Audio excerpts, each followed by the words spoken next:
शारदीय नवरात्र की 9वीं तिथि पर आज सुबह सीएम योगी ने गोरक्ष पीठाधीश्वर के रूप में कन्याओं का पूजन किया। सीएम योगी ने महानवमी के दिन कन्या पूजन करते हुए मातृ शक्ति के पांव पखारे, उनका तिलक किया और फिर उन्हें भोजन करवाकर उपहार भी दिए। बता दें कि शारदीय नवरात्र पर गोरक्ष पीठ में शक्ति उपासना विशिष्ट होती है। नवरात्र की प्रतिपदा को गोरक्ष पीठाधीश्वर के रूप में मुख्यमंत्री ने विधि विधान से मंदिर के शक्ति पीठ में कलश स्थापना की थी और सुबह सुबह सीएम योगी ने विधि विधान से 9 दुर्गा स्वरूपा 9 कुंवारी कन्याओं का विधि विधान से पूजन किया। उनके पांव पखारे, चुनरी ओढ़ाई, आरती उतारी, श्रद्धा पूर्वक भोजन कराया और फिर दक्षिणा और उपहार दिए। पूजन के बाद इन कन्याओं समेत 100 से ज्यादा कन्याओं और छोटे बालकों को मंदिर की रसोई में पकाया गया ताजा भोजन प्रसाद के रूप में सीएम योगी ने अपने हाथों से परोसा। सीएम योगी ने इस दौरान उनका आशीर्वाद भी लिया और परंपरा अनुसार बटुक पूजन भी किया। सीएम योगी के हाथों से दक्षिणा मिलने से सभी काफी खुश नजर आए। लेकिन आप ये तस्वीरें देख सकते हैं, जब सीएम योगी कन्या पूजन कर रहे थे उस दौरान वो हर कन्या को अपने पास बुलाकर उनके पांव पखार रहे थे। उसके बाद उन्हें चुनरी ओढ़ा रहे थे, आरती उतार रहे थे, फिर एक एक कर सभी कन्याओं को दक्षिणा भी दी गई। पूजन के बाद भोजन परोसते वक्त भी सीएम योगी बच्चों से लगातार संवाद और ठिठोली करते रहे। ये भी ख्याल रखते रहे कि किसी भी बालक बालिका की थाली में भोजन प्रसाद की कोई कमी न रहे। इसे लेकर वो मंदिर की व्यवस्था से जुड़े लोगों को निर्देशित करते रहे। पूजन के बाद सीएम योगी मीडिया से बोले कि ये मातृ शक्ति के सम्मान से जुड़ा महत्वपूर्ण पर्व है और मैं प्रदेश वासियों को शारदीय नवरात्रि की शुभकामनाएं देता हूँ। इसके साथ ही सीएम योगी ने प्रदेश वासियों से एक बड़ी अपील भी की।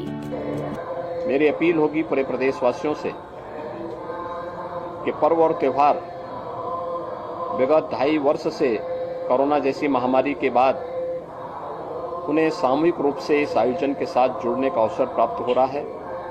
यद्यपि जगतजननी मां भगवती की बड़ी कृपा थी कि दोनों बार पर्व और त्योहार में किसी भी प्रकार की विघ्न बाधा नहीं थी। आयोजन थोड़ा बहुत कोरोना प्रोटोकॉल का पालन करते हुए संपन्न हुए थे।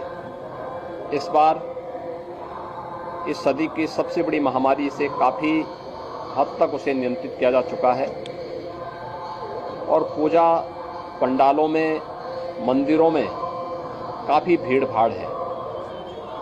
मेरी सबसे अपील होगी कि स्वच्छता को, सुरक्षा को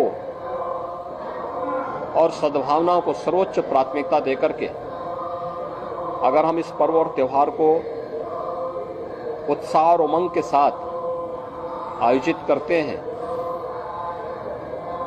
तो इसका जो प्रभाव है वो कई गुना बढ़ जाता है और हम लोग इस आयोजन को उसी परिप्रेक्ष्य में रखें जहां पर पूजा पंडाल हो या देव मंदिर हो, उसके आसपास के क्षेत्र में प्रशासन स्वच्छता के कार्यक्रम को प्राथमिकता दे ही रहा है।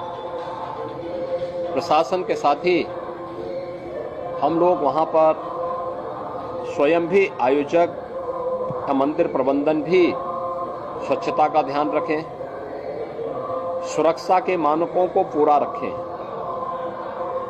कोई भी लापरवाही न हो। अग्नि सुरक्षा का हो या फिर किसी भी प्रकार के अन्य सुरक्षा के उन सभी मानकों को जो अपेक्षा प्रशासन की है और कोई भी ऐसा कार्य न हो जिससे भगदड़ की स्थिति पैदा हो, क्योंकि लोग बड़ी श्रद्धा के साथ इस आयोजन के साथ आते हैं, उत्साह उमंग के साथ आते हैं। आस्था के साथ खिलवाड़ न हो, किसी भी प्रकार की कोई अव्यवस्था फैल करके किसी का उत्साह और उमंग कुंद न हो, यह भी आयोजकों की जिम्मेदारी बनती है और प्रबंधन की जिम्मेदारी बनती है। मेरी पूरे प्रदेश वासियों से अपील होगी कि वह जहाँ जहाँ भी आयोजक गण हैं वो सभी प्रशासन का इस संबंध में सहयोग करेंगे कि उत्साह और उमंग का पर्व, धर्म, सत्य और न्याय की विजय का ये पर्व अनेक लोगों के जीवन में, प्रदेशवासियों के जीवन में खुशहाली का, उत्साह का और उमंग का कारण बनेगा और लोगों की आस्था प्रबल होगी। तो आप इन तस्वीरों को ज्यादा से ज्यादा शेयर कीजिए और जुड़े रहिए हेडलाइंस इंडिया के साथ।